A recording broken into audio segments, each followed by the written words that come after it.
Okay, so here's trial 2. This time I'm going to attempt to measure the heat of solution of KCl as it dissolves in water.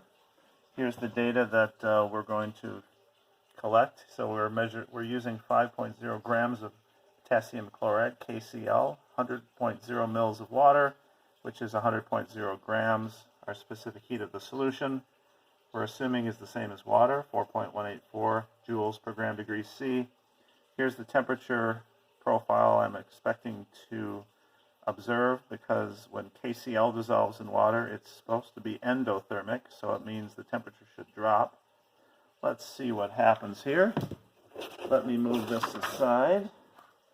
Alright, so I'm sorry for the close-up camera angle, but I am trying to get the screen in good view. So here I'll pour my 100.0 grams of water into my calorimeter.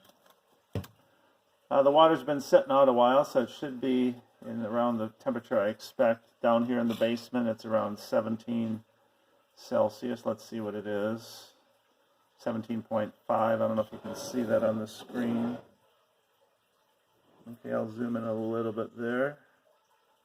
Alright, I think we can start. Let's get our baseline going here.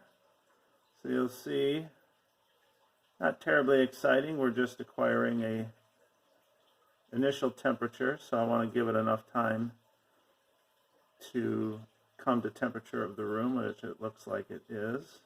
Can you see that? I think so. Alright, and I've measured my 5.0 grams of potassium chloride. In a minute or so, I'm going to dump that into the water and see what happens. I know this is terribly exciting. Alright. Let me zoom in a little bit here. Maybe not that much. There we go. Okay. Give it about 20 more seconds. Get a good baseline. You probably can hear my sump pump still running. It hasn't stopped for all day with all this rain. Alright, so that looks good. Here we go. I'll take my KCl and quickly dump it all in. And keep going. Gently mix. Yes, you're seeing a temperature drop quite quickly. So again, this is an endothermic reaction. So a salt like this, where could you use it? You could use it like in an ice pack. You know, when you hurt yourself or something, you need ice.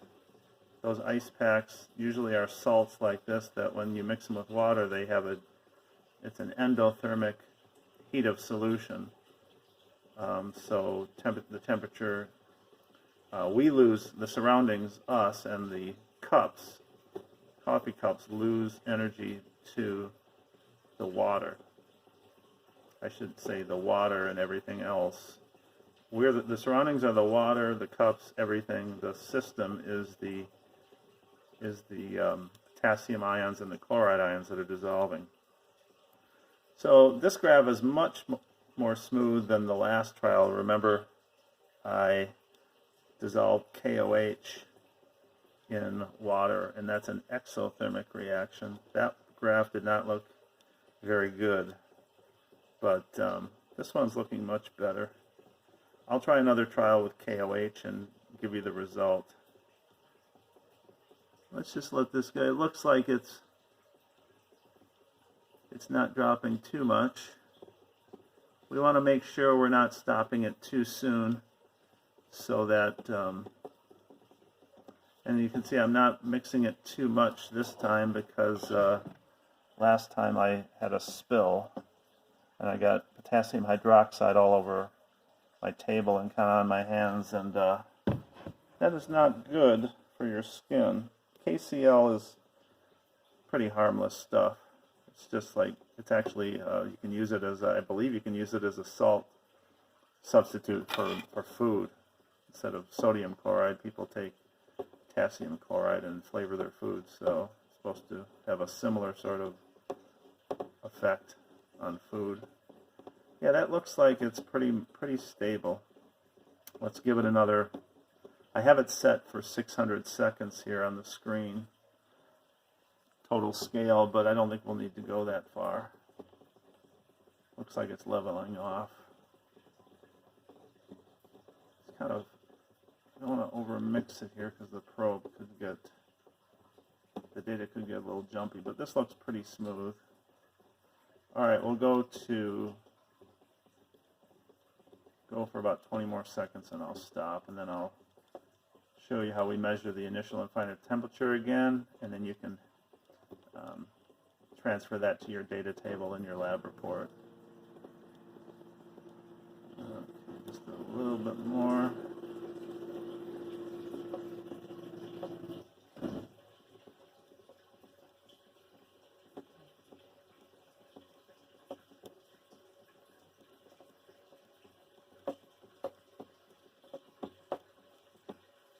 All right, I'll stop it there. Let me just check to see if it's all dissolved in there. It looks like it is. That went much better than the trial with the potassium hydroxide. So here, I'll show you a nice feature of Logger Pro. Zoom out just a bit. Is I can auto scale it and kind of zoom in on the graph, and then I can go to I want to get my initial temperature, so go to Analyze, Examine.